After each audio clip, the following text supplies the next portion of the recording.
All right, giving out gifts. I like this. Thank you. I know I'll know what time it is now. Thank you. Thank you, my brother. Thank you. And thank you to the United African Movement. As I've said so many times, it is so wonderful to be with Africans that are united and moving, because so many are standing still. And it's so important that we realize and understand and to remove the cobwebs from our eyes and to wake up. And of course here at Slave Theater I'm preaching to the converted. But there's always room to grow. And that is what our ancestors spoke about when they used to write many, many thousands of years ago. And when our children begin to understand exactly what carbon dating is, we'll go back a couple of million years. They're already talking about the pyramids going back 10,000 years. And I'm telling you, when all is said and done, we're going to go back so far, we will have pyramids built on pyramids. There are so many African civilizations built over the African civilizations that we say are ancient today. It is so important for us to understand as a people what our ancestors have done. I would like to say I'm awe-inspired by what I learned, but as I go along, while I am impressed, I am not surprised. Because, my brothers and sisters, for us to still be here on this planet, in this part of the world, is such a testament to resilience and brilliance and love. You know, they say when you can only find your strength when you find your weakness, and I think that's very true. And as an African people, while our weakness may be love, that is also our strength. It's that feeling, it's that spirit, it's that energy that Bob Marley talks about when he talks about the fire within us, the fire that can never be put out. They're wondering how we're still here. They're wondering how we still could survive. But when you look at the works and the lives of people such as William Leo Hansberry and Harriet Tubman, when you look at those who have gone before us, those who are amongst us today, as our brother Alton Maddox, you come to understand. Let's give our brother a round of applause.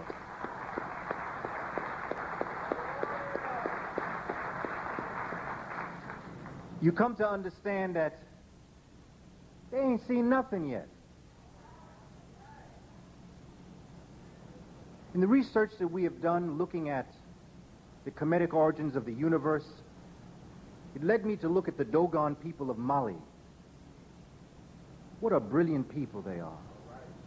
Absolutely and sheer brilliance.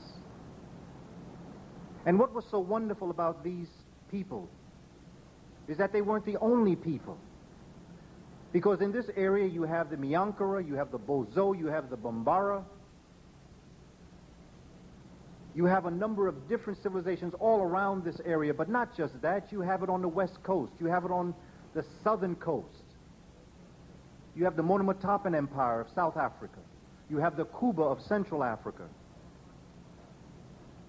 You had the pleasure and the privilege of having someone whom I admire greatly, Dr. Theophile Obenga, who much of our work that we have worked on comes from him.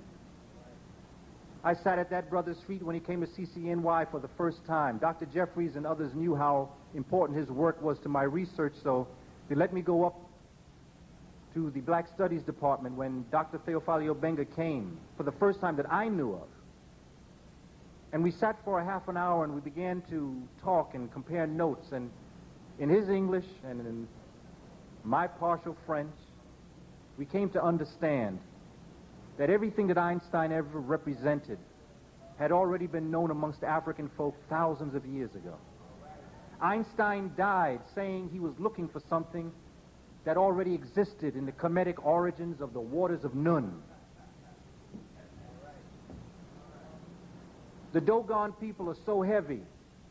You got brilliant or so-called brilliant astronomers of other persuasions who, in finding out what the Dogon knew about Sirius and about its companion star Sirius B, when they found out the level of knowledge that the Dogon had, what they considered to be a simple people. But you see, that's the beauty about African folk. And that's the brilliance and the beauty about intelligence and consciousness. Because the deeper you get, the more brilliant you get, the simpler everything gets. And the only time you make things complex is when you don't understand it in the first place. And when it really profounds you, you begin to speak in foreign languages to let people know you really aren't as ignorant as you really are. It's not that hard. Knowledge is not hard. Education is fun. It is not the fun that makes you go around the way we consider fun to be. It's not a day in Disneyland. But it certainly is a day within the minds and the set minds of our ancestors. The kinds of consciousness that African people looked for was the kind of feelings that we get when we sit in places such as the slave theater. That is what consciousness was. It's that feeling that sends shivers up your spine. When you find out something you always knew, but you find out that someone else knows it too. And that's what makes you applaud. It's the God force coming together. This is what knowledge was. This is what knowledge is. And once our young people get this, they will do in classrooms what Michael Jordan does on the basketball court.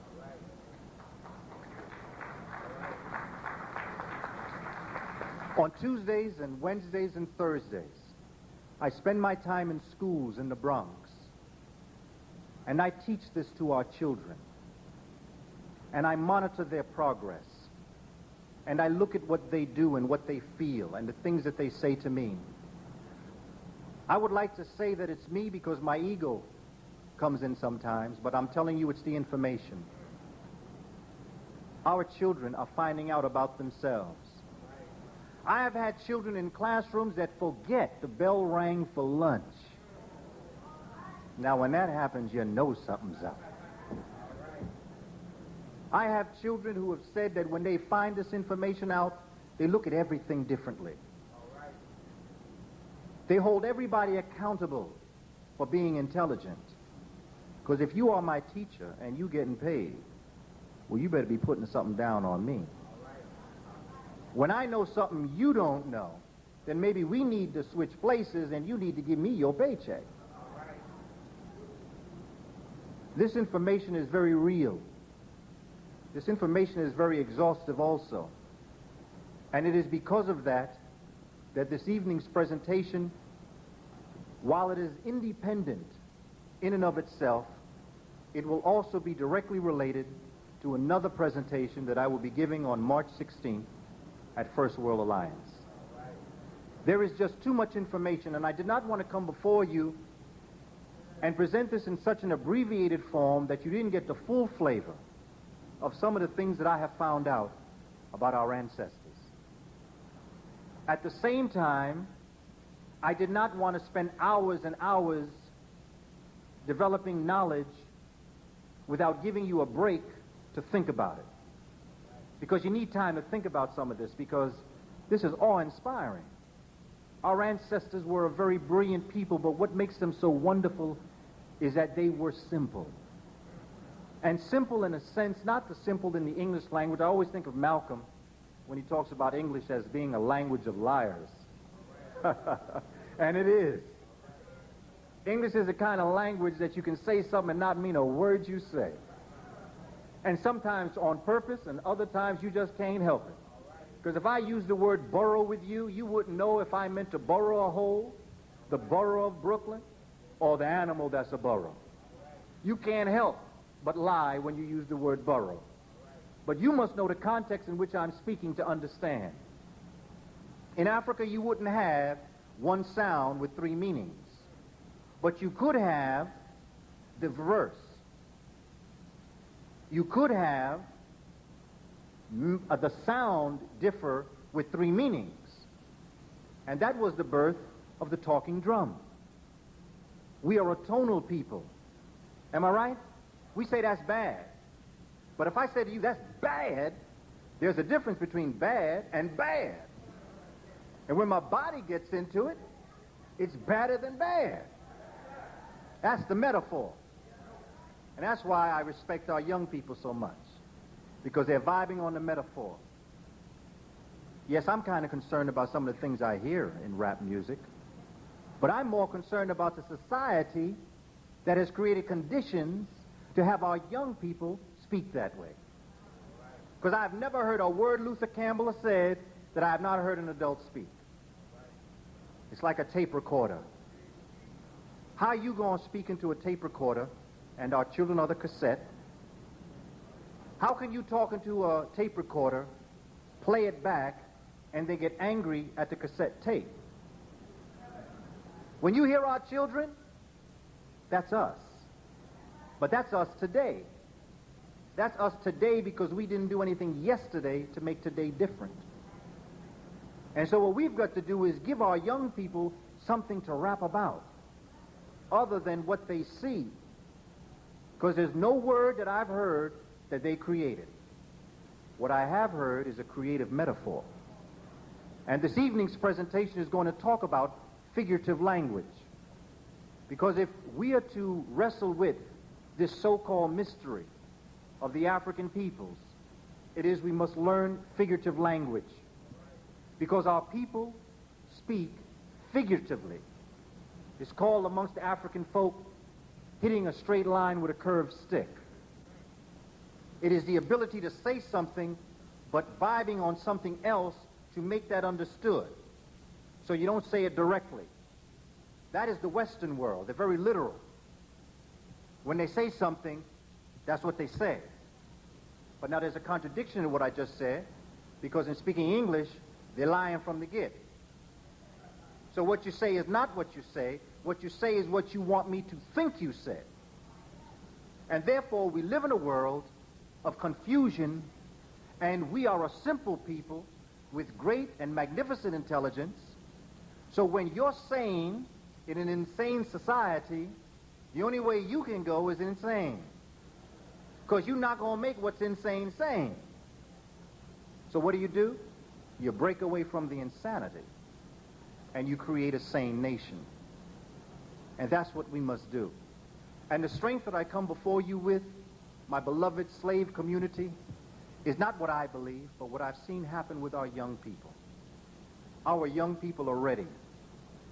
I've not gone on programs telling what we do, because I'm a student of John Henry Clark, who teaches us that we can do anything we want to as long as we don't run in the street and tell people what we're doing.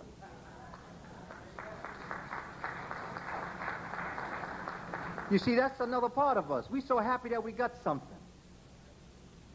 We forget where we are. So we want to run out and share what we know. Nothing wrong with that. That's what created the great African nations. But we're not in Africa. So you got to know where you are. When it was time to talk in Africa, we talked and we created great nations. But that's not where we are right now. We're not on the banks of happy.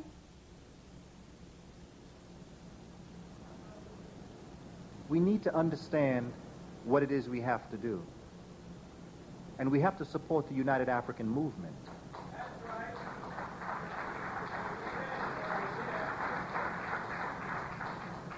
My brothers and sisters, it is so clear. It is so clear where we must go. I would love to say and believe that I will get there, but I don't think I'll live to see it. When I say that, I mean I plan on living to be 150. I'm not saying that I plan on leaving any time early. What I am saying is that this is a process. Our ancestors on the plantation, who knew they'd never see their freedom, did what they did knowing that somewhere down the line somebody would. So what we must do is live in their light and plan for our future, understanding that we may not see what we want, but we are part of a roadmap that one day will emancipate and liberate the African minds of our children, grandchildren, great-grandchildren, and all those that are to come after us.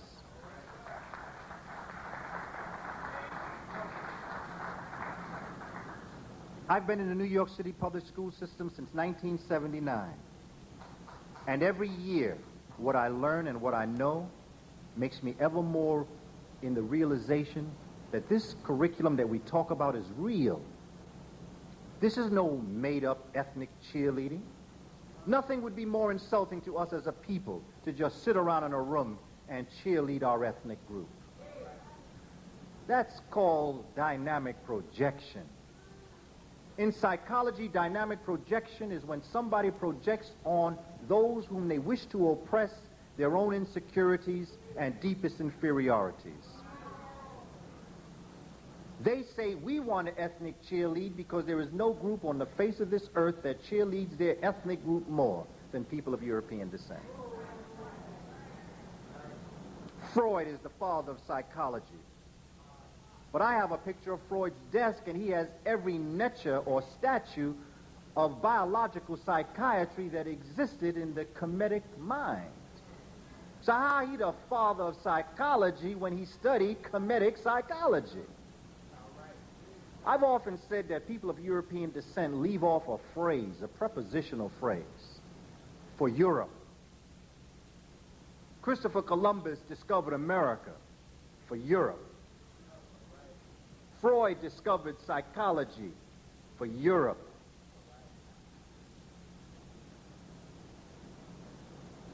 You can go through every subject, and I'm a curriculum writer and a consultant to many boards of ed. So I've seen many books in science, psychology, chemistry, physics. Johannes Kepler, born in Stuttgart, Germany, given credit for creating, inventing the planetary laws of motion, yet he himself admits in his writing he studied the Kemetic golden law of planetary motion.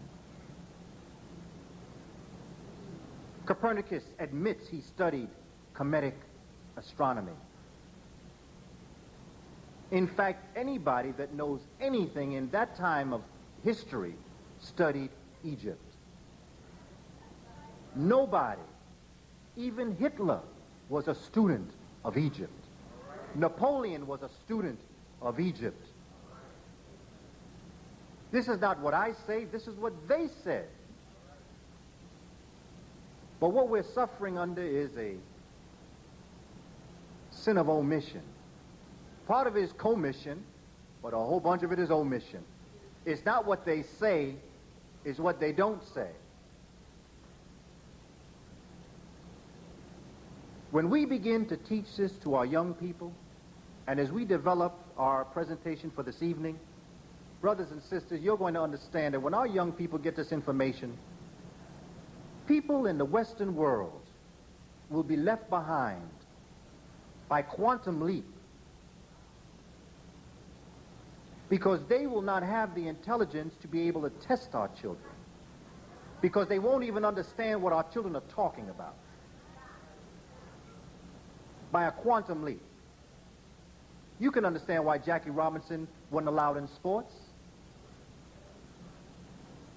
It's not that he'd ruin a neighborhood, it's that he'd create a new neighborhood. And it's not that they could not live in our neighborhood, it's that they would not be qualified to live in our neighborhood. When African folk got into sports, everything changed. They had to make baseball fields larger, because black folk would just pop that ball right out the baseball field. Babe Ruth is given credit for being the king of baseball when baseball fields were very short. The baseball field of today is much larger than it was yesterday. African folk got into basketball, they had to raise the hoop.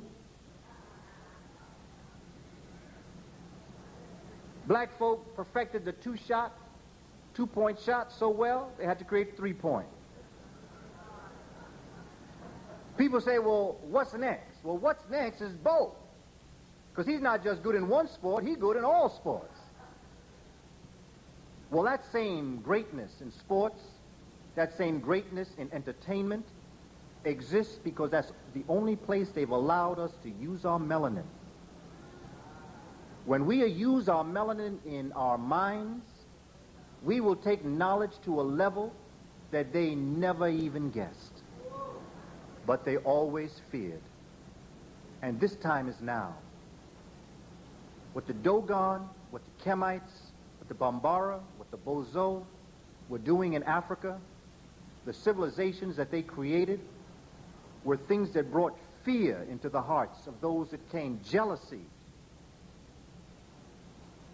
And what we have to do and understand, we have to define some things. We have to look at certain things and understand that there is a way of looking at this knowledge that will bring an understanding. Now, I know that we have the overhead projector.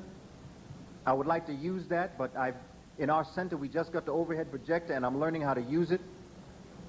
So to go between here and there might be a little bit difficult, so you may see me hesitant to go over there. I thank you for setting it up, but I don't think we're going to use it this evening. Once I get used to it, we'll be able to do it. But I'm hoping that just in our discussion I can create pictures for you so that you can see. Some things that we would like to discuss. One of the first things that we have to do is that we have to make some definitions. We have to define some things. In order to truly understand this knowledge that we're about to discuss this evening and on March 16th, I would like to define some things to help us understand what's underneath all of this. Professor John Henry Clark, there's one thing that our elder brother taught us, me in particular, which is the same thing that William Leo Hansberry taught him, and it is something that Professor Clark was one of the first things that he gave credit to William Leo Hansberry for teaching him, was philosophical underpinnings. You have to understand that nothing comes to be out of itself, that there's always a natural progression. The Kemites called it kepra. It's a process of becoming. Everything comes as a consequence of what came just before it. You cannot look at yourselves today without looking at what happened in 1620. You can't understand 1620 without understanding the Crusades. You must understand the role that the Crusades played in why we're in the position we're in today, the role that the Moors played in showing Europe what civilization was about. So you need a philosophical underpinning. You need to look at certain things to understand why things came to be. So with that, I would like to just talk about a couple of ideas. Number one, I want to give us a couple of definitions, because this is at the base of all knowledge. The first thing is conjecture. Conjecture is a conclusion drawn from admittedly insufficient data. 90% of the curriculums we use built on conjecture. It is admittedly faulty, but it is put up as something else, which we'll talk about as we develop this. This information, by the way, is coming out of the research and the work of our brother, Reverend Dr. Ishaka Musa Barashango. He says that an example of a supposition, if you wanted to use a phrase, was, let us suppose that. And if you wanted to use one word to develop a conjecture, it would be possibility. The second word that we'd like to define, supposition.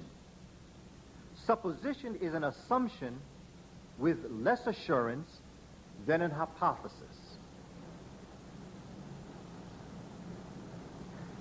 One word would be maybe. Supposition, maybe. Now let's look at the word hypothesis. Hypothesis is a temporary explanation of an occurrence based on known data, thus validating a basis for further research. An example would be, it seems to be that. It seems to be. Don't make it so. It seems to be. One word, probable. Number 4 would be theory. Theory comes out of the concept to observe, to see, to look at. And hypothesis is so well substantiated, it is believed to be generally accepted. An example of a phrase would be, it appears to be that. And one word would be believable. The 5th word is science. Science is to know. Science is a body of actual facts systematically arranged and showing the operation of certain principles of natural law. Now that's the African mind right there, science. Natural law. This stuff out here is unnatural. They can get you to a conclusion, and you wonder how you got there. All they did is say, hold my hand, I'll take you there. But the route you took was not natural. Therefore, it's not science. An example of this would be the law of gravity. Or, if you wanted to personify the law of gravity, Michael Jordan. You know, they often say about Michael Jordan, he defies the law of gravity. But to Africans and Native Americans, you never defy nature. When you are so in tune with Ma'at, you become nature. Michael Jordan doesn't defy the law of gravity, he becomes the law of gravity. And who's going to tell the law of gravity you can't stay up in the air for 10 seconds? I just wish the brother was aware of his well-melanated state. He could stay up there all night. The sixth word is theology, the study of the concept or idea of a creative force, or what we would call, or who we would call God. And the final word, or the next to final word, is cosmology, which is the study of how the universe came to be and stayed becoming. Because just because you come to be don't mean you're becoming. I know a lot of African folk who be, but they don't be becoming. You can be and not be becoming, but you cannot be becoming and not be. We here, African people, united in movement, are not just being, we are becoming. Becoming a more perfect nation, a more perfect people. And while I'd like to see great numbers of us, I know numbers don't build great nations. Commitment, dignity, integrity, and unity to purpose creates nations. The final word that we'd like to talk about is philosophy, which is the love of wisdom. Philosophy, being an African word, as Theophilus Benga constantly teaches us, coming out of Sophia or Sophis, meaning wisdom, and philo, meaning love. They say it's Greek, but you know where the Greek got it from. All you got to do is know that. It's like I was speaking to a brother about Schwaller de Lubitz this evening, and you know, Schwaller de Lubitz never said that who he was writing about was African folk. He knew he wouldn't make a dime if he did. So he just opened up and said what the Africans did, but never said they were Africans. So when you read his work, just know they were African people. That's the key to understanding the sin of omission. In our schools today, we teach children a certain way. And what we notice is that we consider to be intelligence or the genius, we look at logic, which I'd like to define as math and science. It's not always defined that way, but let me give you that way for now. That's not what logic is. But let's just say logic is what we teach in math and science. And linguistics. Linguistics meaning language, whether it be reading or writing, oratory. So when we create what we call tag schools, TAG, talented and gifted, we normally teach science, the biologies, the chemistries, physics. We teach the math, the algebra, the trigonometry, the geometry. And we say these children are gifted. They are intelligent. We have SAT, the PSAT, a lot of folk getting rich. We have the MAT, the LSAT, the GRE, the NTE. And not one of these tests measure your intelligence. The only thing they measure is how well you take a test. If you wanted to do that in the beginning, why not just say, this is a test to see how well you take a test? But they don't do that. They mask it, they mask all of this, and they hide all of this behind what they call the IQ. They mask it that way because they know that if they took it on another level, they would never understand it. But what we understand is that there are multiple intelligences. And I like to call it my skill. And by my skill, I would like to define it in a certain way, and then maybe I'll venture over to the overhead projector to put it down so that you can see it. M-I-S-K-I-L-L, my skill. The M of my skill, a level of intelligence or brilliance where children can find themselves and do very well in life, is music. Music being rhythm, whether it be dance, song, instrument. Children can find their math, their biology, their chemistry, their physics, their life and consciousness through music. It is an area that we neglect because we think it's entertainment. People of other persuasions came into African communities and saw African people dancing, and they said they're having fun, not realizing they walked in on biology 101. The I of my is intrapersonal. Intrapersonal meaning your genius and your intelligence comes through self-reflection. I am a person of intrapersonal skills. In the beginning, it was forced on me. Didn't necessarily want it. But I have a speech impediment. I stutter and I stammer. When I say this to our young people in our special ed classes, they say, "Oh no, Mr. Coleman, that's impossible. Don't sound like that to me." And what I do is I bring myself down to the level that I know that I can stutter and I stammer, and I start to talk, and there are times when I cannot even finish a sentence. I never lost my shortcoming.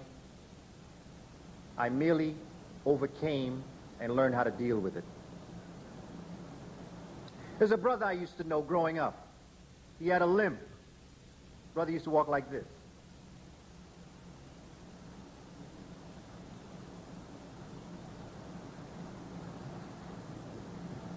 People used to laugh at him. Just make fun of him. As brother got older, he used to walk like this.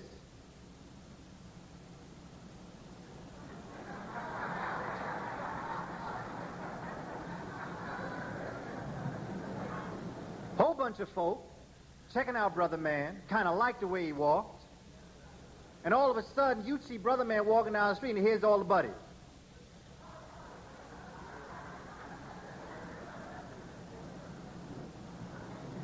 Now what am I saying? Brother man took a shortcoming and made it a strength. And that's what I did with my stuttering. I learned how to talk. I learned how to use my hands. You may hear me pause this evening. You may hear me stress a word.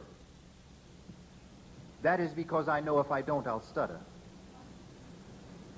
So as brother man got his ditty bop together, I also overcame my speech impediment. I still could have it. And as I'm with our special education children, I'm still trying to figure out what that means.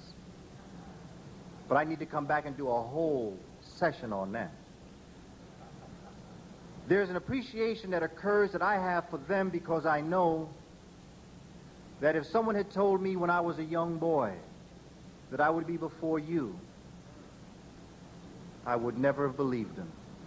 This, for me, is a dream come true.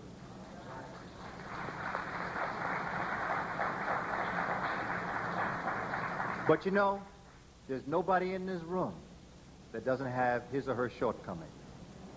And you've learned how to mask your shortcoming too.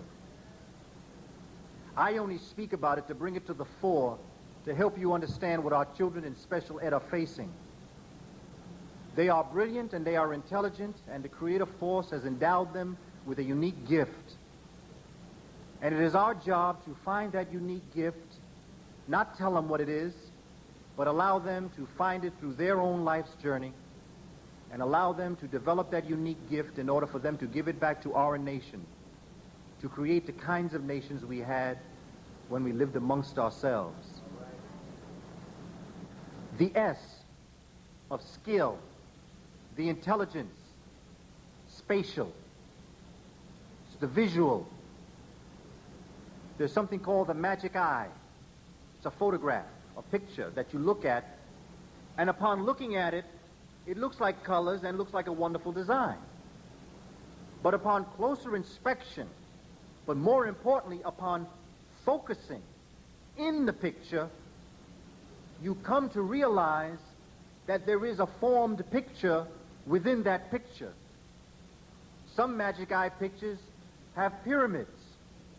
Some have, I've seen them with dinosaurs, with palm trees. I've seen them with children playing in schoolyards. You show it to some people, I don't see it. I can't see it. Why? Because they can't focus. They can't see deeper. They can only see what's up front. And that's the problems the Greeks had with the African people. They could not get deep into what they were looking at. They did not have the magic eye. They could only see what was on the surface. And as we get into the Dogon philosophy, we will call that jiriso, knowledge from the front. In Kemet, they will call the first initiates. The K of skill represents kinesthetic or bodily movement, which could include sports, physical activity, or Soul Train. Because you know what them brothers and sisters do on Soul Train, people on American Bandstand dream about. People say them black folk can dance, can't they? It's not so much that we can dance, it's that we are within the tunes of Ma'at. We are in tune with our surroundings. Therefore, the way in which we dance, we move with the wind. We move with our surroundings. Whereas other people are in violation of their surroundings. And that's why they dance that way. That's why they sing that way. Give me their best, and I'll show you our mediocre.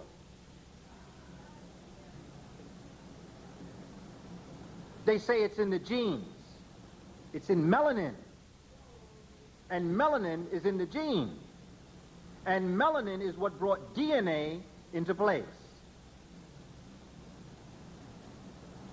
The second eye, or the eye of skill, is interpersonal or social.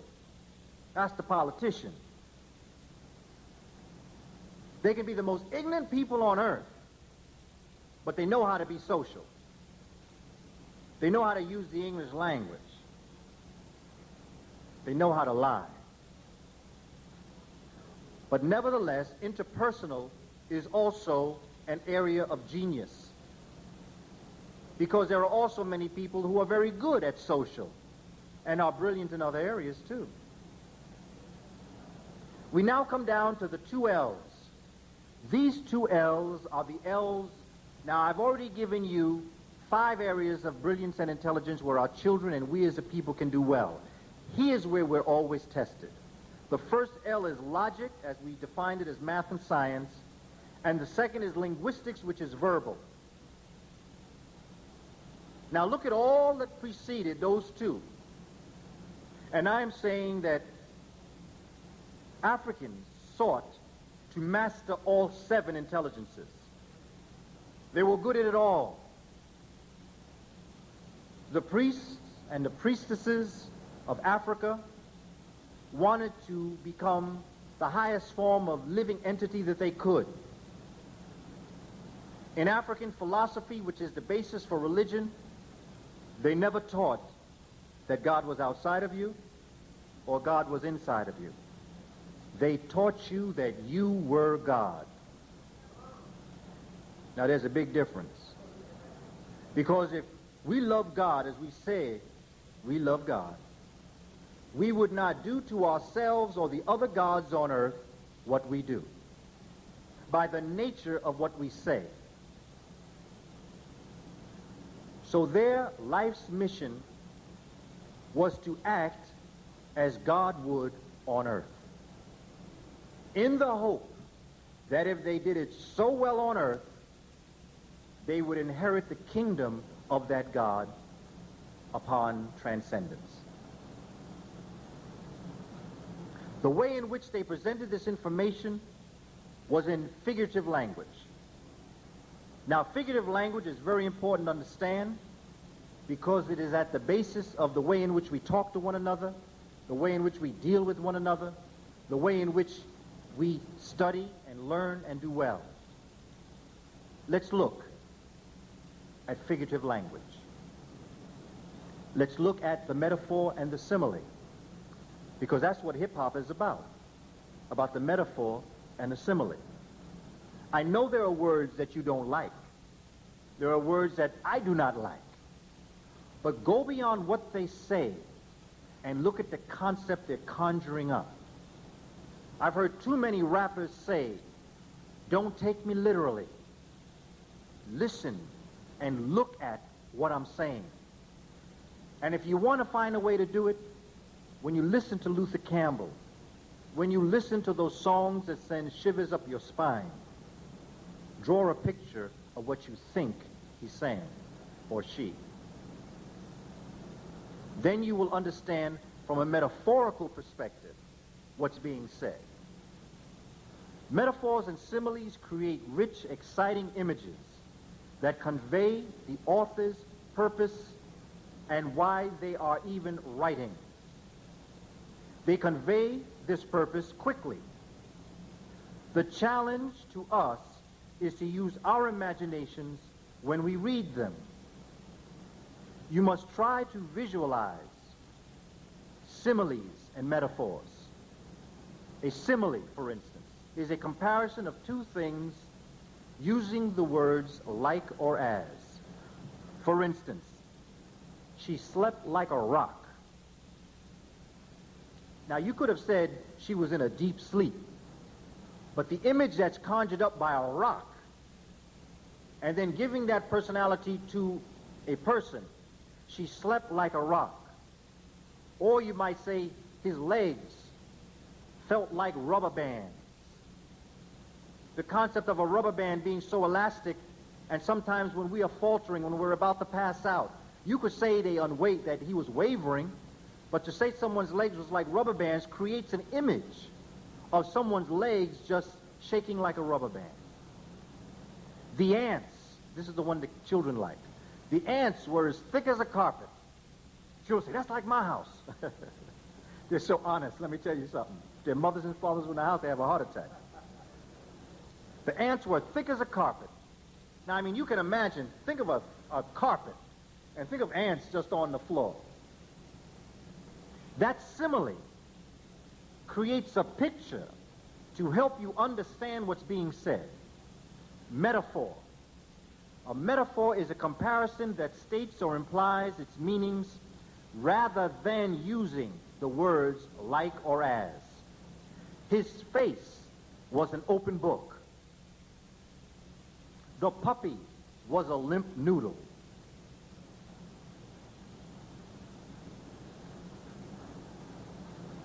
We then get from the metaphor and the simile the other form of figurative language, which is symbols. Symbols, objects that stand for something other than themselves, are called symbols. In literature, symbols can take many forms. Symbols are very powerful and can convey a lot of information in a simple story or a simple sentence. Symbols come in the forms of human beings, things in nature, animals, or people. I'm sorry, I should have said the first one was man-made objects. 2 was things in nature. 3 was animals. 4, people. When you look at Medunetta, you're looking at symbols. They used man-made objects, such as the Jed column. They used things in nature, such as the lotus plant or the papyrus plant. They used animals such as the crocodile, as Sobek, the falcon for Heru. They used the ibis bird for Tehuti. They used the dog for Impu, not to mention the cat for Bast. And they used people. They used people in Medu Neter to represent divinity. They used it to show humanity. And they used humans or people to show the animal form in people. And they combined the two. So when you're watching Hercules on Saturday, and you see this thing with a man's body, a man's forebody, and the body of a horse, well, you know where they got that idea from. Because that is their version of what Africans did when they took the head of an animal and put it on the body of a human. Or they took the body of a human and put the head of an animal. Or let me take it another way. They took the head of an animal and put it on the body of a human. It's brilliant. Medu Neter. The specialization of animals. The human being is the only essence on earth that has no reason to be here. Had the trees not dwindled 25 million years ago, gorillas would comb the earth. It is only that something happened in the atmosphere that made the trees dwindle, that made some of us jump out the trees, walk on the earth, change that opposable big toe into a stability toe, which freed up our hands. We created tools. In creating tools, we started to think. And starting to think, we started to plant food. Plant food, we thought better, planted better food, and then we built the pyramids. That's why people have problems with evolution. Because when you deal with evolution, you're dealing with Africa. The only place on earth where you'll find gorilla is in the Virunga Mountains in the central part of Africa. You have the mountain gorilla, and you have the eastern and the western lowland gorilla, all coming out of mountains, very near the mountains of the moon. I dare not say that we evolved out of gorillas, but I would dare say that we have a common ancestor. 90% of what gorillas do, we do. In fact, there are some gorillas whose fingerprints might match mine. I just hope that gorilla don't get caught up when I get in trouble. The third form of figurative language is personification. When a non-human object takes on human characteristics, the author has used the literary device called personification. For instance, the sun smiled down on them. Another one, as the waves gently caress the beach. Authors use personification as a means of creating lasting images in the reader's mind. A train that roared by is a much sharper image than one that simply went by. The roaring train creates a quick, vivid impression. The flashback. The flashback. If the author writes about a past event in a character's life and inserts it in the current part of the story, he is using a flashback. Many times, background information about characteristics and events are conveyed to readers through the flashback. For instance, Tom's mother thought back to the time Tom received his first basketball. He was still in diapers. That's a flashback because she's going back into Tom's past. Then you have foreshadowing. Foreshadowing is when an event in a current situation suggests to the reader that future events will take place in the story. The author has used foreshadowing. It's a way the author lets the reader know what to expect in the later part of her story.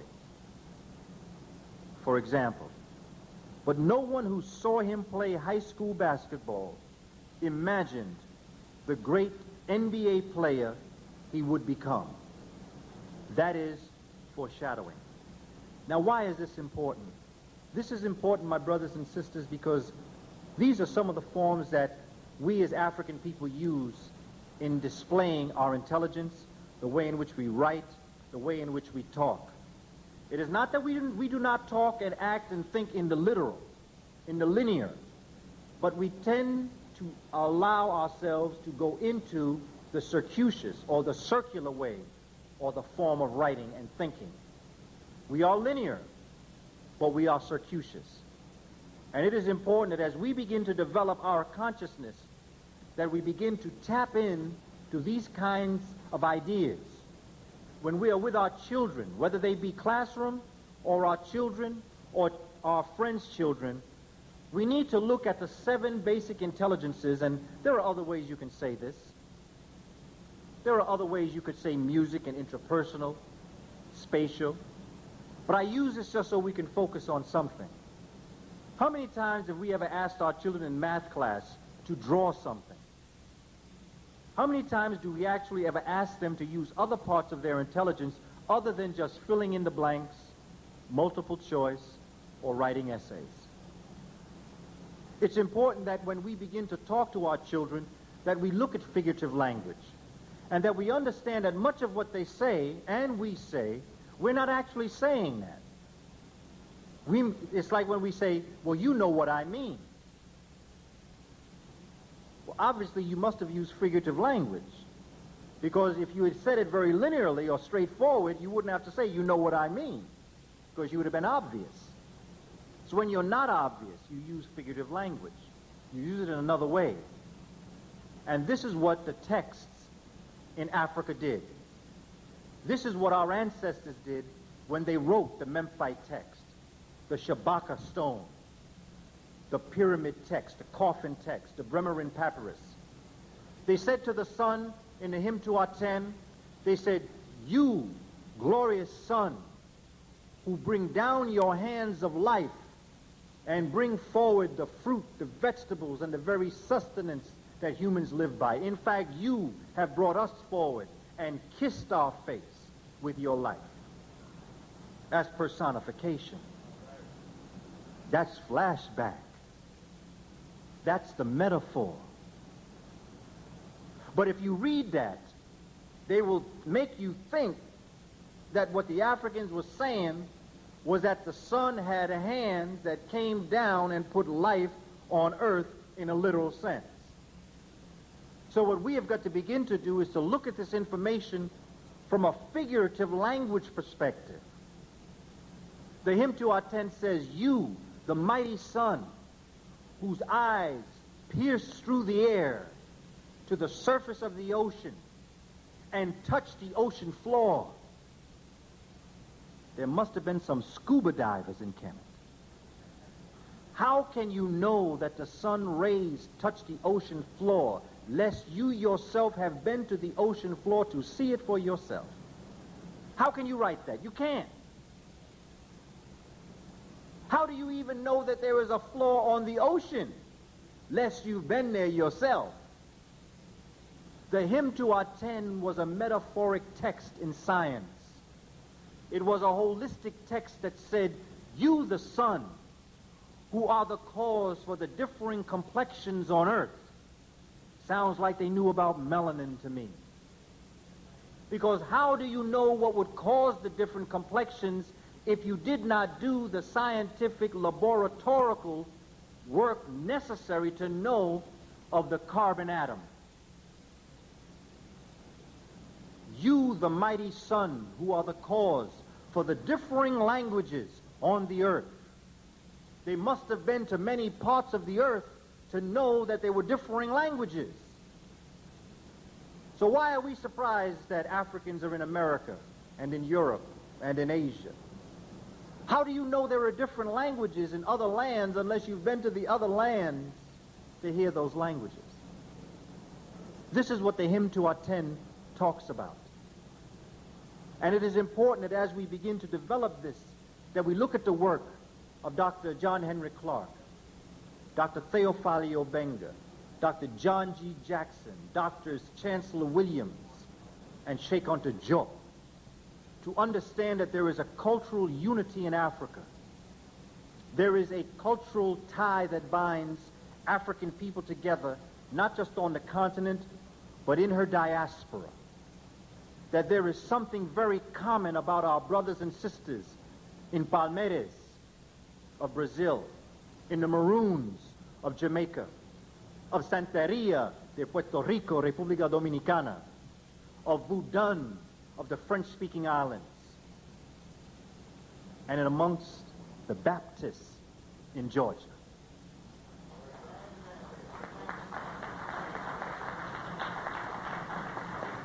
There is something that binds us together, that in Kennedy Airport we can pass each other and smile and nod and have a whole conversation, but never say a word.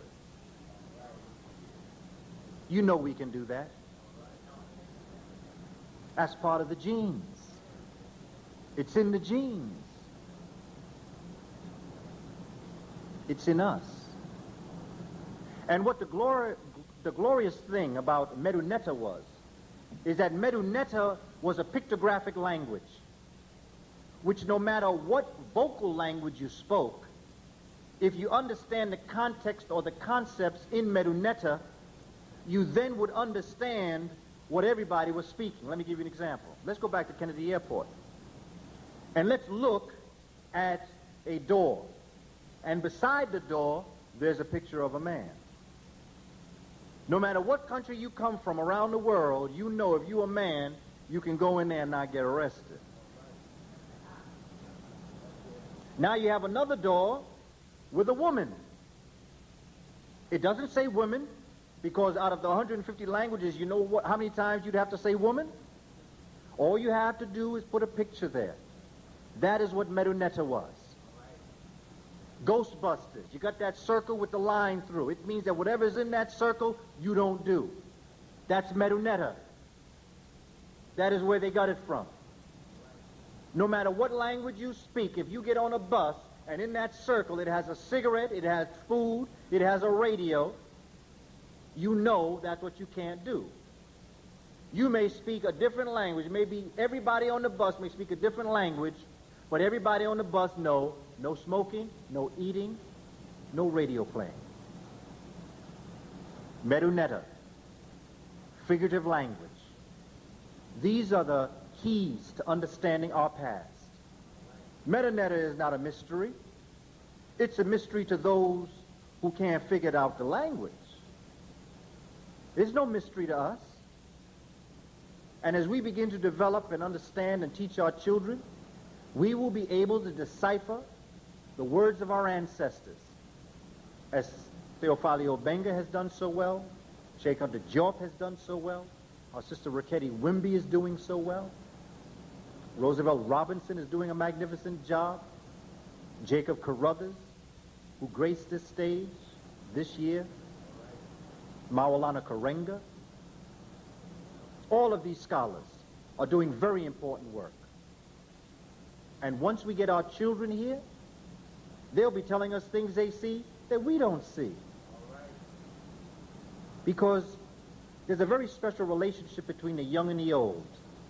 That's why it was so important that the grandparents raised the children while the parents went off and maintained the society. In Congo, in Kikongo, the language, it is called Kindezi, the art of babysitting. Because as our brother Malodoma Some teaches us, Burkina Faso, of water and the spirit, that the reason why the relationship between grandchild and grandparents is so sacred is because one has just come from the ancestors and the other is on his way back to the ancestors. And together they have a unique relationship where they talk about ancestors. And so that when they come of age to begin to develop the civilization, then they will understand the ancestral line and what the ancestors are actually telling them. You know, if you knock at somebody's door and you don't get no answer, eventually you're going to knock on someone else's door. And that's what our ancestors are doing to us. You see, fortunately for us, for you, and I believe for me, we've answered our ancestors' door. That's why we're here. We have brothers and sisters out here who the ancestors are knocking on them hard heads, and nothing's getting through. And at this stage of my life, all I can tell you is that a flood is coming, and if you don't get on this boat, you're going to drown.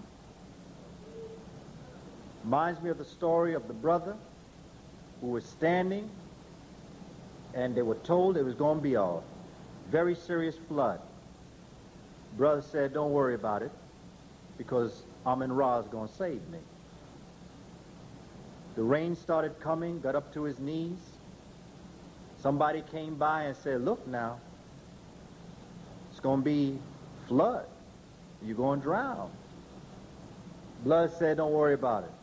I have faith in Amun-Ra. He's going to save me. Another boat came by just as the water was just up by his nose. Boat came by, said, look, man, you better jump on board. You're going to drown. Blood said, don't worry about it. Amun-Ra is going to save me. Well, needless to say, the water went above his head. Brother drowned and went up to a mentor. And when he confronted Amun-Ra, he said, Amun-Ra, I had great faith in you. I believed you was going to save me. Amun-Ra said, shut up. I sent 3 boats after you. You think that brother missed the boat? Well, that's what's happening out here amongst us, my brothers and sisters. Our ancestors are tapping, and they're telling us there's going to be a flood. And I like scripture, no matter what holy book it is. No matter what it is, it tells us something. I may not view it as revelatory, but it is part of the ancestral line. And I kind of like what James Baldwin said. In fact, he named the book after it, because God gave Noah the rainbow sign. He said there'd be no more water. It's going to be the fire next time. Our streets are in flames, and it is up to us to make a difference. The cultural unity in Africa is not only linguistic, not only philosophical, it is also historic. It binds us as a people historically, linguistically, and philosophically. It is important that we see this and know this and look at the work of Cheikh Anta Diop and others who have come before us, so that we can begin to develop the kinds of information that will allow us to see this information for what it's really telling us. Because much of what's written on the walls of ancient Kemet applies to us today. Particularly if you go to Abu Simbel and you go into the tomb, or I should say into the temple of Abu Simbel, and you look at the Battle of Kadesh that Ramses II is talking about. Holistically speaking, this Battle of Kadesh is not just with outside people, it is not just with your own people, it is with yourself. The Battle of Kadesh was a multi-referential story of how we could liberate ourselves. And what Ramses was trying to tell us, and his scholars were trying to tell us, was that the first person that you must defeat is the Satesh within yourself. Before you go out here and you're going to save the world, go into your bathroom and look in the mirror. Because most of the time, your first enemy is yourself.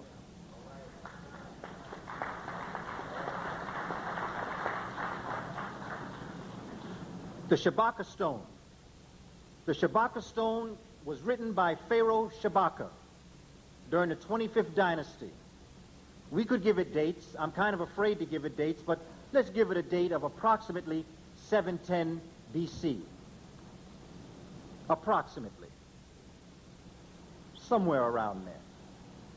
Again, I'm hesitant about dates because when our children begin to decipher this, our civilizations will go back so far, they'll have to rewrite a whole new timeline. But for now, let us just give the dates. We have something to focus on.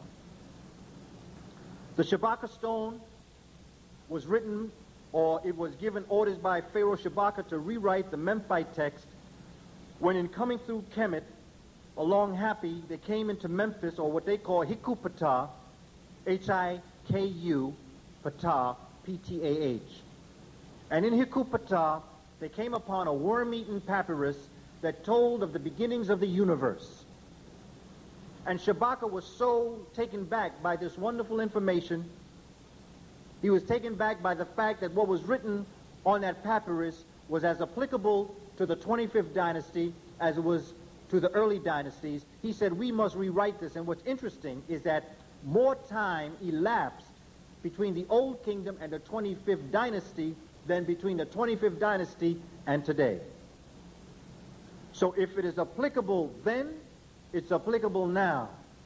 And when I've gone into our science texts, I have seen that the Memphite text is as relative today as it was in the Old Kingdom and the 25th dynasty. And I'm going to show you why. Because coming out of a philosophical underpinning using figurative language, using symbols and personification, the metaphor, the simile, and flashback with foreshadow, what the Kemites did is that they outlined three philosophies. The primate of the essences of pre-existing order and arrangement, which they call the gods of chaos. They call them that, not the Kemites. And the essences of order and arrangement. The same way that we teach our children today the universe came into being is the same way the Shabaka Stone lays this out. What is today called the quantum theory. The quantum theory being everything from the skin in. So you have relativity skin out, which is the atmosphere, the universe, the solar systems, the galaxies, superclusters and clusters. And you had the quantum theory, which was the skin in, which meant the atom inside of your body. Einstein died saying he never found it. But as we said earlier, the waters of Nun were the equations of the unified field theory. Now here's the key. Kemites said there are some things that are unseen. They said there are some things you'll never see. But in the Western world, they don't believe that. So they'll come and tell you, I've seen the unseen. I tell them, you're crazy. Because if it was unseen, you couldn't see it. Obviously, if you see it, it's not that it's unseen, it's just that you didn't see it before. But it was always there to be seen.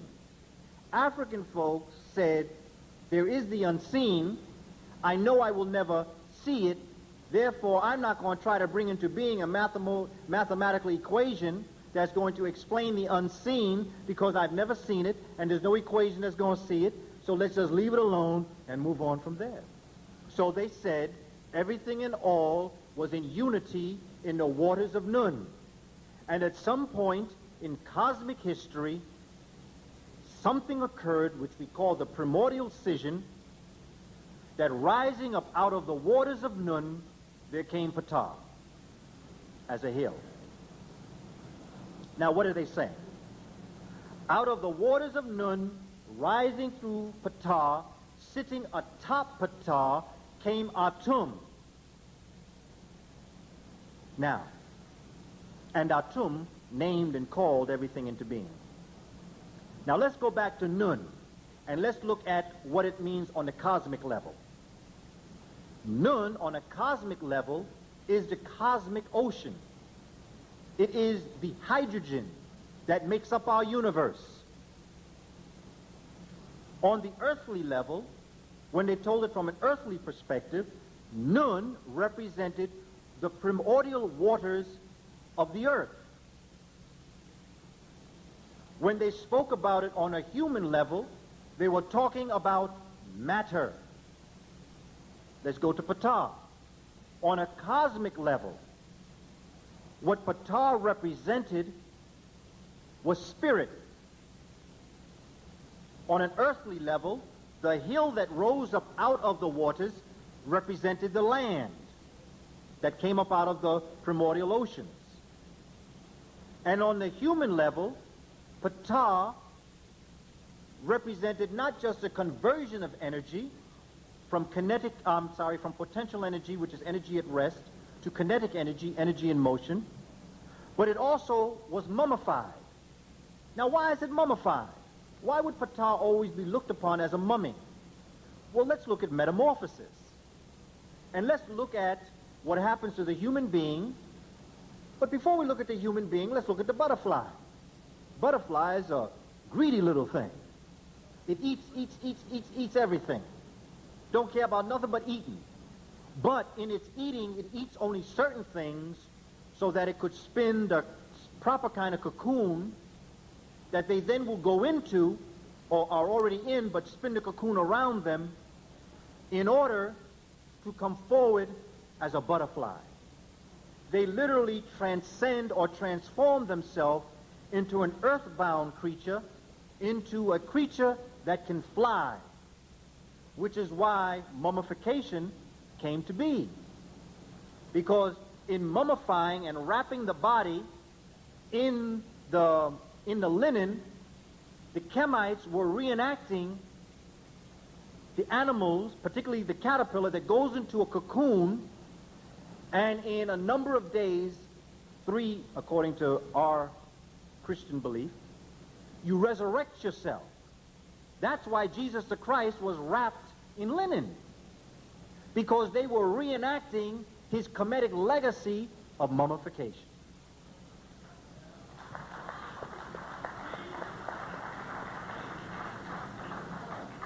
Think about it.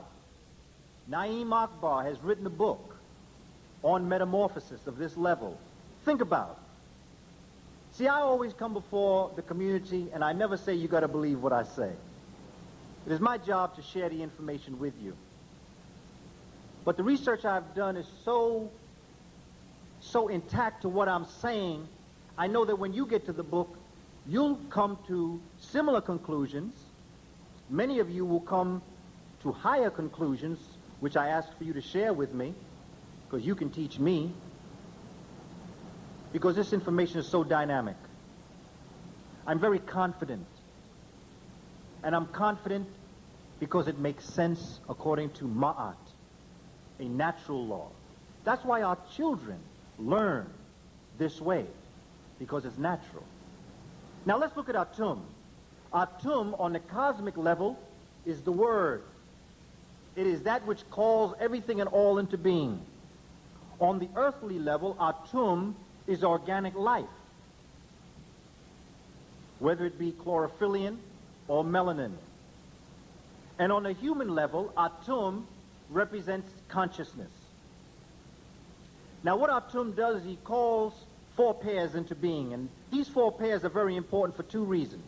Number 1 for planetary science, but number 2 for the Dogon, because the Dogon have a very similar story.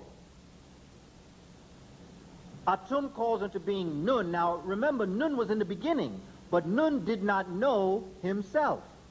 So Nun had to manifest something that would know himself and call him into being.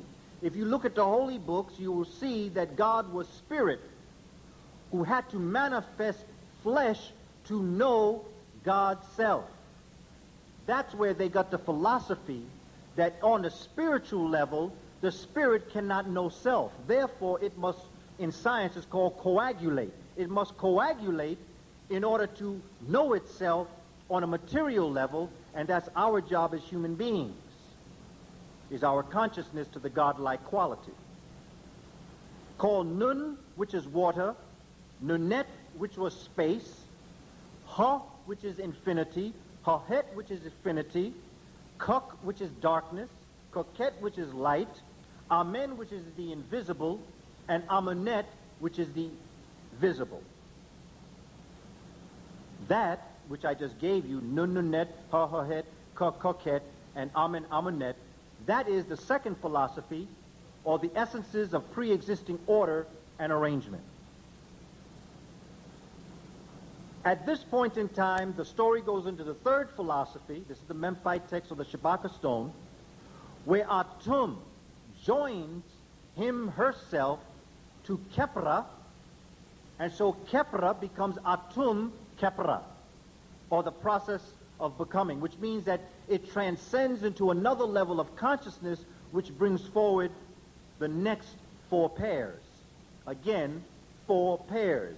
Again, male, female. God is not just a man. God is a divine balance of male and female.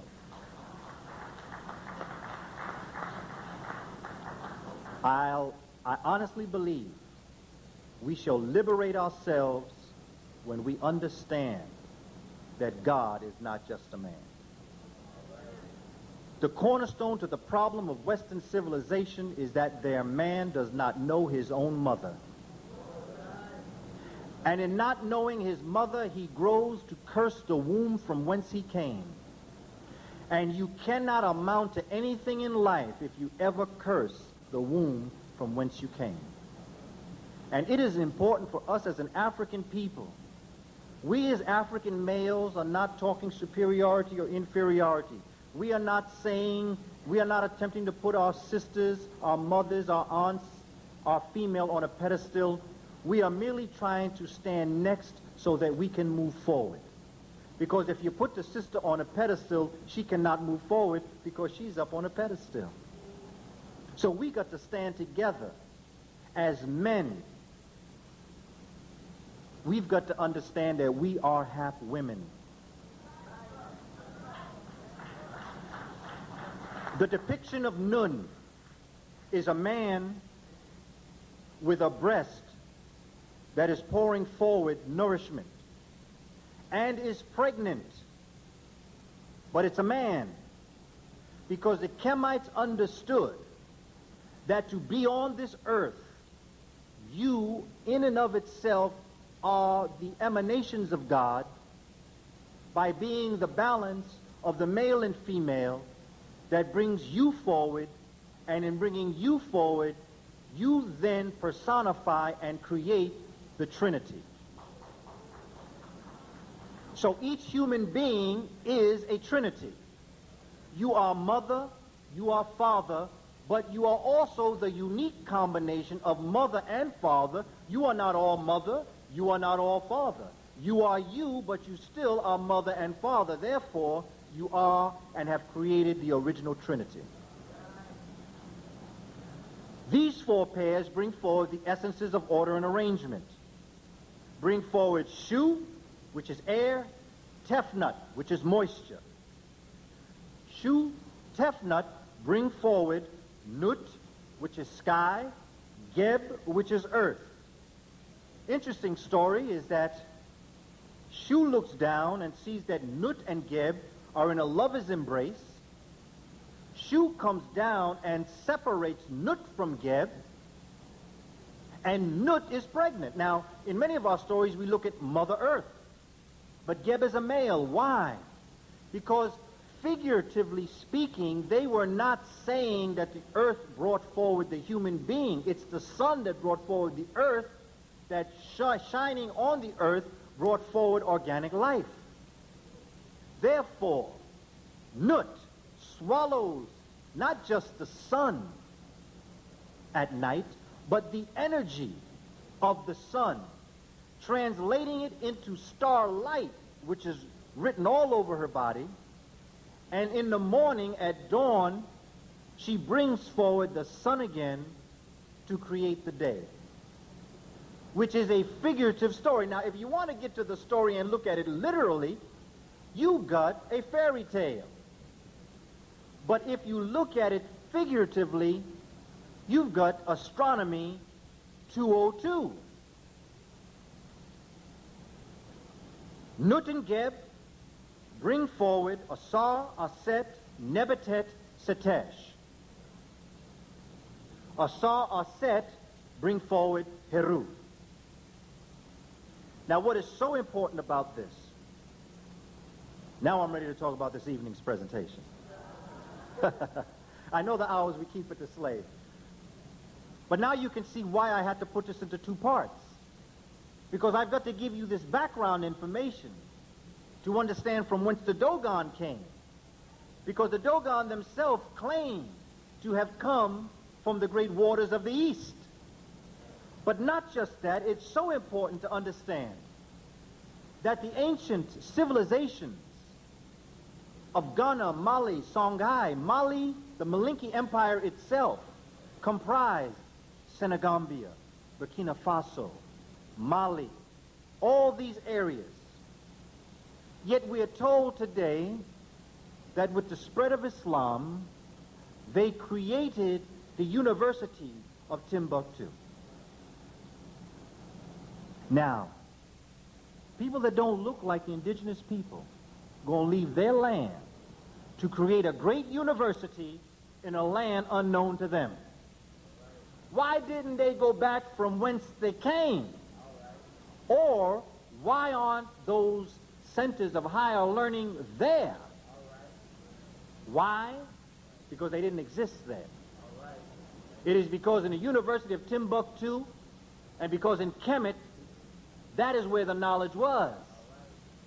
And that's why after the Prophet, blessings and peace on that African brother's name, transcended, the first place they went was to Kemet. And they created what today is called alchemy.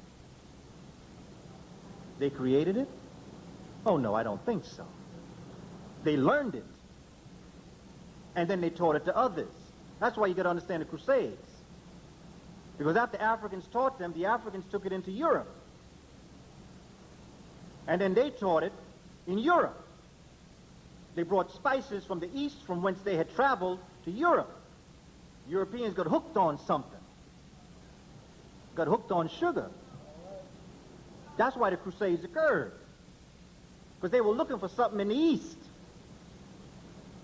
So under the pretense of attempting to return the Holy Land to the Christians, they traveled east, and they called it the Crusades. The number 8 is very important. 4 pairs are very important because, although we learn it in class, there are not 9 planets. There are 8. Pluto is not a planet, because Pluto now is no longer the furthest planet from the sun. Neptune is. But they don't tell you that, because if they told you that, then they have to tell you a number of other things too. And the first thing is that they're wrong. Native Americans have a story about them. Native Americans say, you don't have to tell a European anything. You already know it all. You have 4 inner planets separated by an asteroid belt, and you have 4 outer planets. The 4 inner planets, because of their proximity to the sun, take on a more solid surface. These planets being Mercury, Venus, Earth, and Mars. Then come an asteroid belt. After that you have Saturn, Jupiter, Uranus, and Neptune. Revolving around Neptune is Pluto. The 4 outer planets are called gas giants. Pluto is in a category all by itself. It is not a planet. A lot of people are not going to admit that, because they already wrote the science books. And they'd either have to put an errata page in it, correcting their mistake, or they'd have to rewrite the books. And there's something that a very serious problem ignorant people have. They refuse to admit they're ignorant. Out of this concept, African people flowed across Africa, flowed across the West, flowed across all sorts of areas, and brought their civilization, their knowledge from inner Africa, Kenya, Uganda, and Tanzania, up happy and down happy, into Monomatapa, into South Africa, into North Africa, and across into West and Central Africa. It is here in the Malinke Empire, around the 11, the 12, and the 1300s, that a great and wonderful university was created. It's called Timbuktu. It was built on other universities that had been there before the Christian era.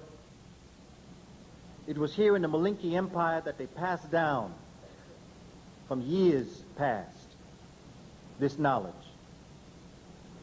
When Monsieur Griot and Madame Ditelane, the authors of The Pale Fox, first studied under the Dogon brought them into a temple. And what they did is they showed them how long they had known this knowledge of what they called the Sigui, S-I-G-U-I, which was a 60-year cycle of celebration that celebrated Sirius and understood the movement of what is called an invisible star.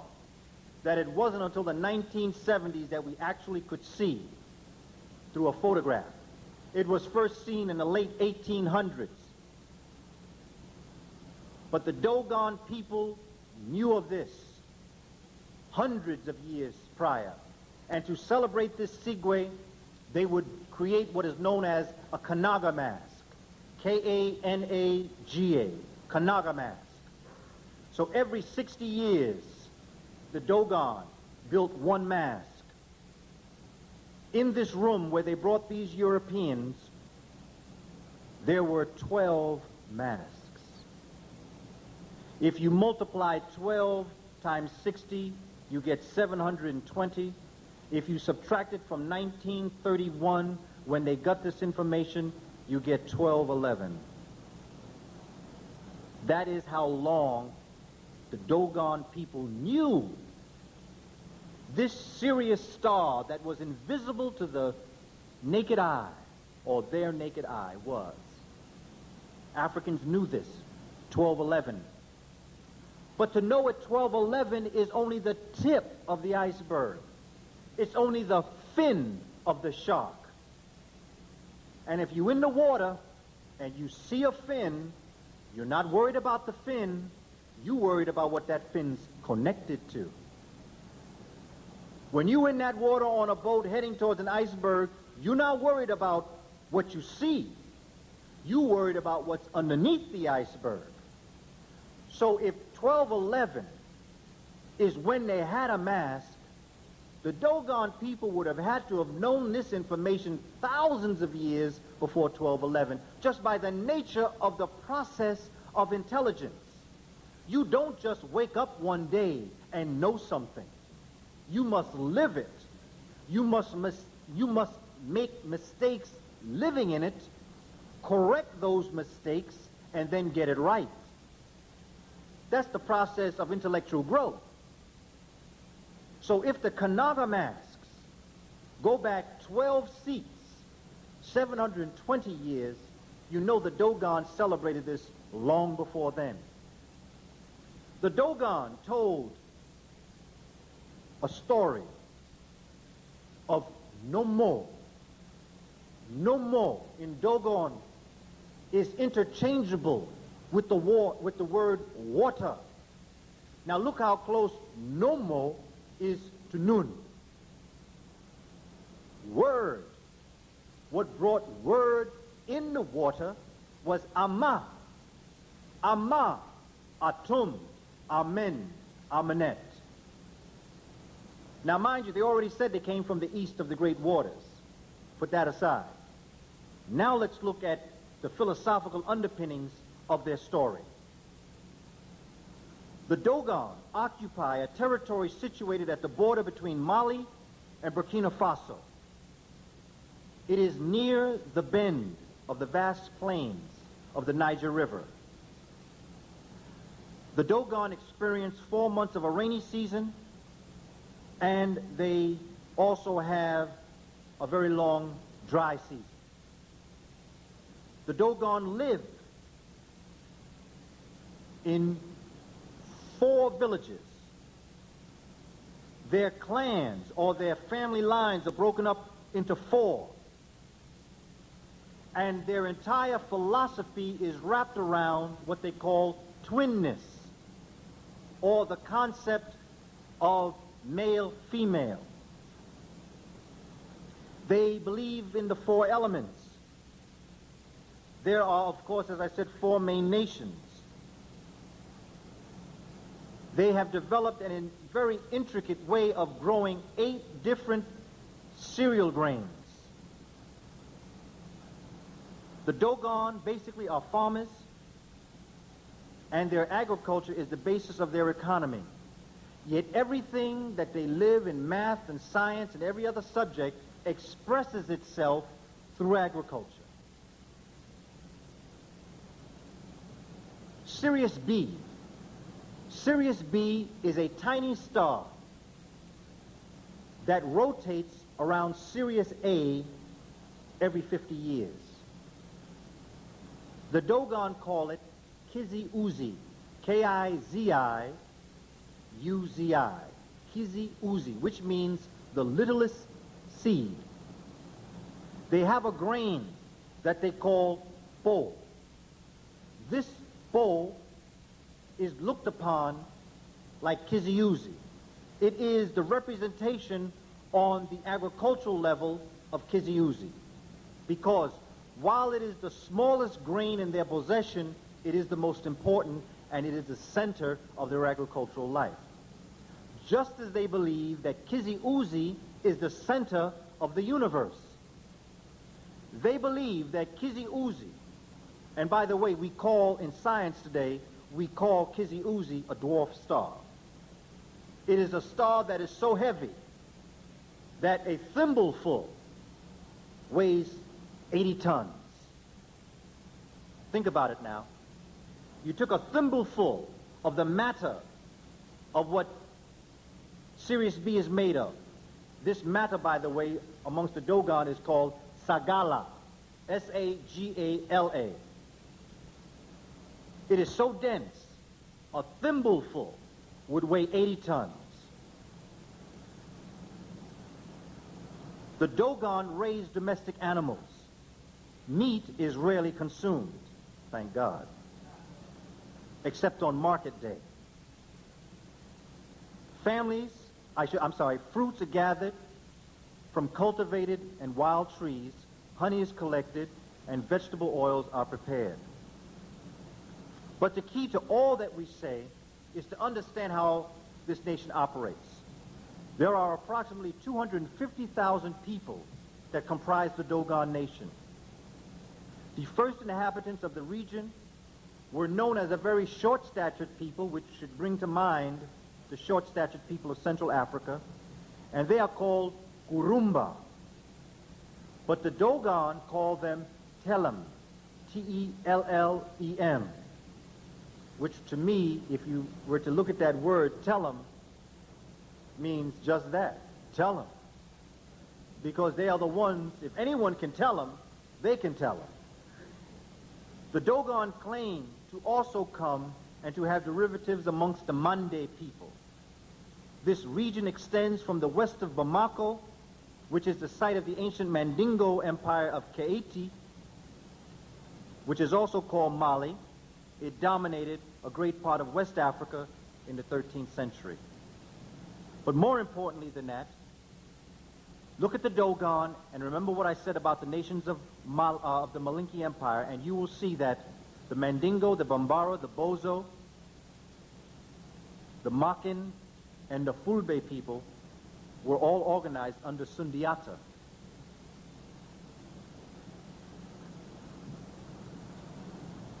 I want to round this out, and I want to give us headway into the next piece. But I'd like to tell you of what I've brought with me this evening. I've brought some videotapes, and I've brought some curriculum guides, but not just that. I have, and I'm selling, a picture of the Shabaka Stone. And the reason why I'm doing this for our community is because I believe that when we go out and we argue, we debate, if we choose to, you must have physical proof of your primary source. I have researched and found the Shabaka Stone in the British Museum. I have a picture of it, of which I've reproduced. And this evening, if you are interested, I have a picture of the Shabaka Stone.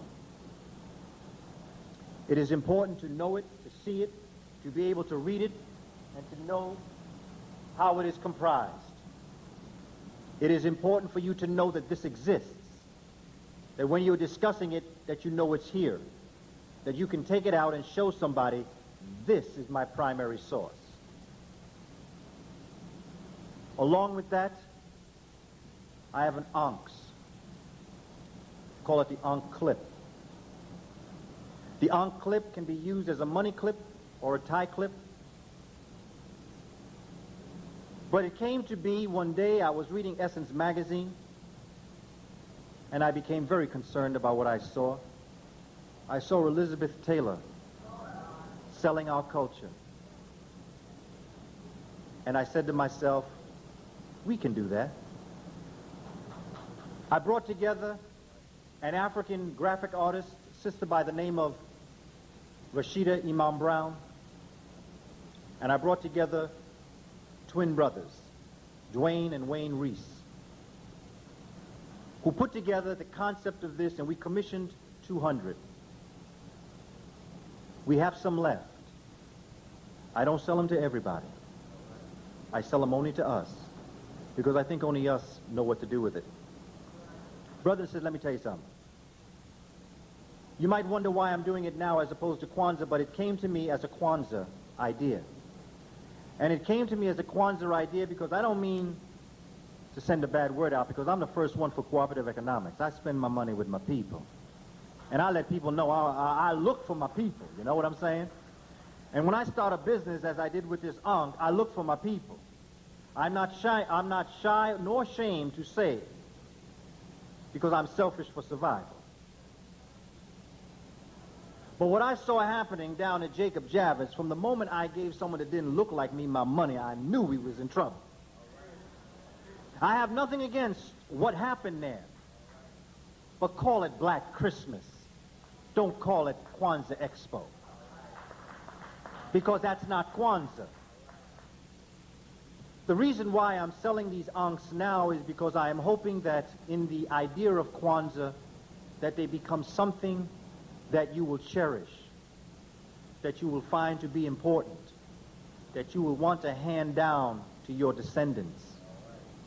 Just as grandmother handed down the brooch to granddaughter when she would come to the house and always go into grandma's seated chest. You know that chest that smells like wood? Always go through every time she visit grandma down south.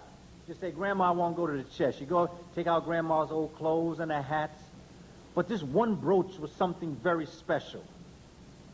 And every time grandma knew that they were coming, she would know that granddaughter would be wearing the brooch for the 2 weeks that she was visiting, or for the summer. And so one Christmas morning, the grandchild celebrating Christmas would open up a gift from grandmother, and in that box would be that brooch, the handing down of a legacy. The reason why I only brought 200 into being is because I'm not a jeweler, and I don't ever plan on doing this again. I will do no more Ankhs.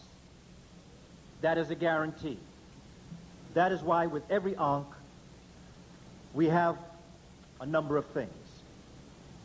We have a 2-page information sheet on what the Ankh is in universal civilizations, and we have a certificate of authenticity where each Ankh has been numbered 1 to 200, so that when you give your Ankh to your great-grandchild, please give this certificate also, to make this something to be handed down.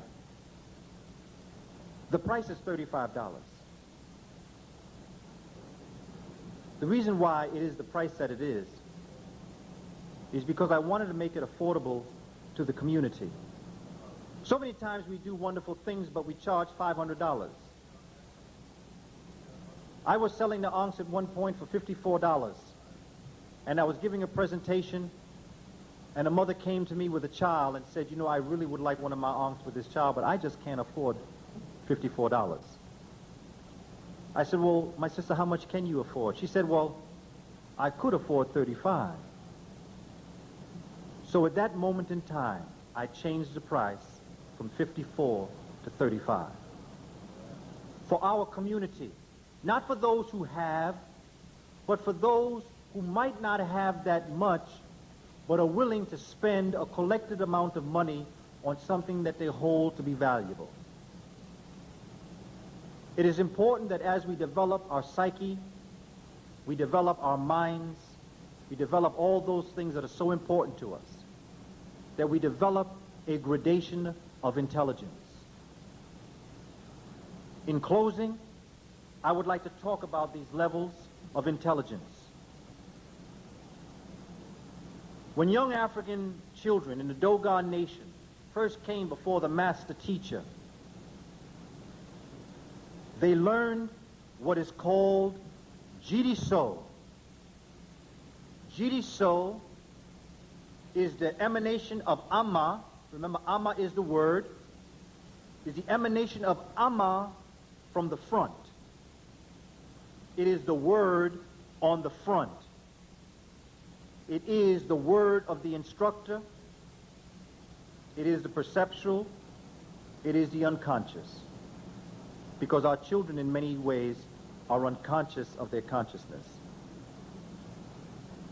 As years went on and the students studied, they then were raised to the level of Beniso. B-E-N-E-S-O.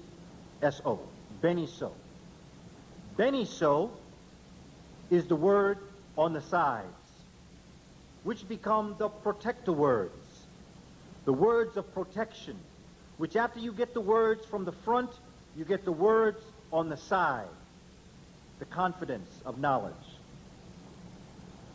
As years went on and the student was perceptive and studied hard, they went from Beniso to Boloso. Boloso is the word from the back, the word that you might not be able to see, but is there if you were to turn around. Boloso. Boloso is a combination of the knowledge of Beniso and Jiriso.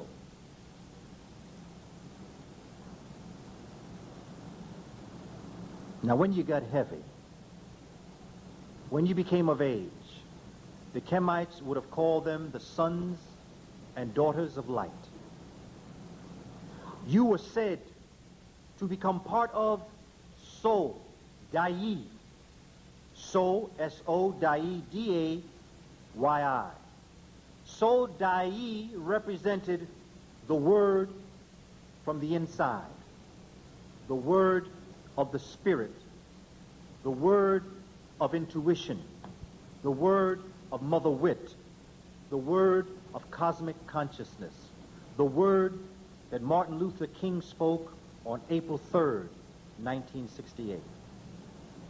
The word that says and prophesizes what you see on the mountaintop, knowing that you will not get there, but wanting your people to know that night that they and we as a people will get to the promised land. That is Sodai personified. Our ancestors possessed Sodai. They knew they'd be free. Harriet Tubman was Sodai personified. For if she thought that European supremacy was on earth for good, she never would have freed herself. Because she would have said, for what?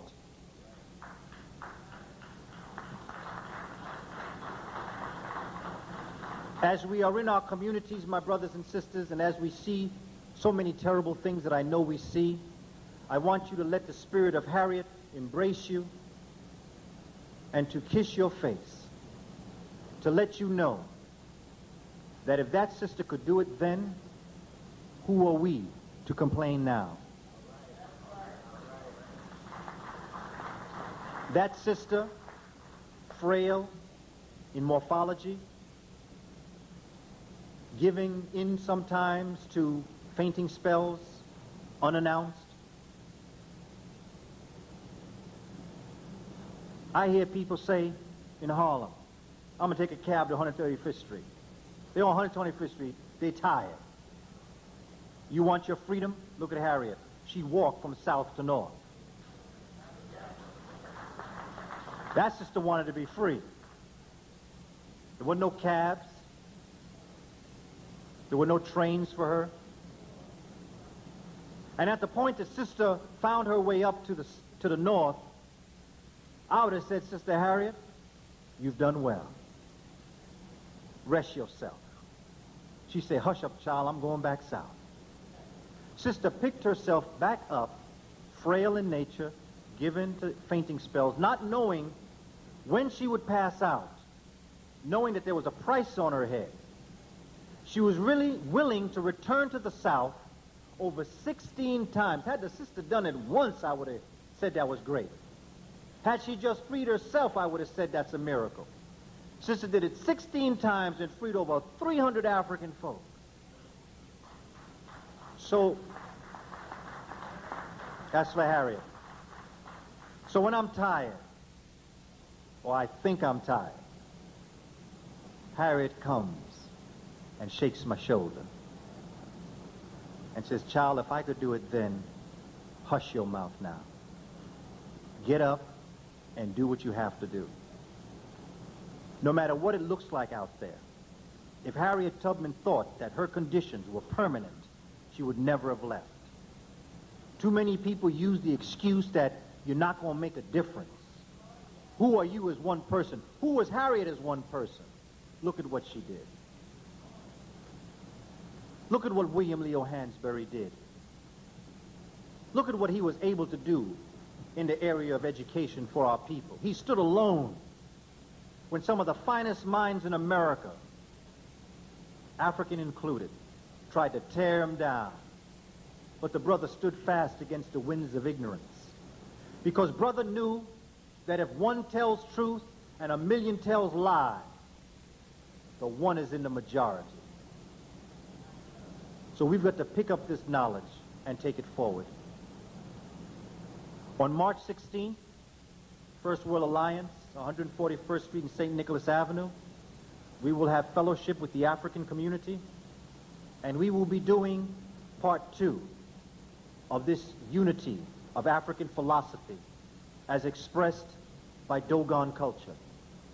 We will really get deep into the Dogon. We will talk about their philosophy. We will talk about Sirius A and Sirius B and Sirius C. We will talk about astronomy and the importance of astronomy in knowing self. Because when Africans said, know thyself, they weren't just talking about knowing yourself.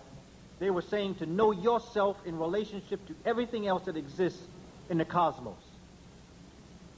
It is important that as we come together as a community that we share the knowledge that we know, that we do it in a most beneficent way. We do it in a very humble way. Now, when I use that word humble, I don't mean humble the way they define humble. Because all of us must know our greatness. But our greatness does not make us greater than other people. It is important that as we learn this and teach this and move forward, that we remain strong as our ancestors. Because we're not inventing strength. We're merely replicating what we see already. And brothers and sisters, as Dr. King has told us, as Malcolm has taught us, as the Honorable Marcus Mosiah Garvey taught us, and as one of the greatest prophets that ever lived, the Honorable Bob Marley, sang to us, we shall overcome by any means necessary. We are a people who will rise by the will of our wills, because no one can curse who Jah has blessed. And by the very fact that we're still on this earth in the slave theater, doing what we're doing, the Creator Force has blessed us and has a job for us. And we must carry the torch across the field into the promised land for those yet unborn. Brothers and sisters, Shemem Hotep Amun is satisfied.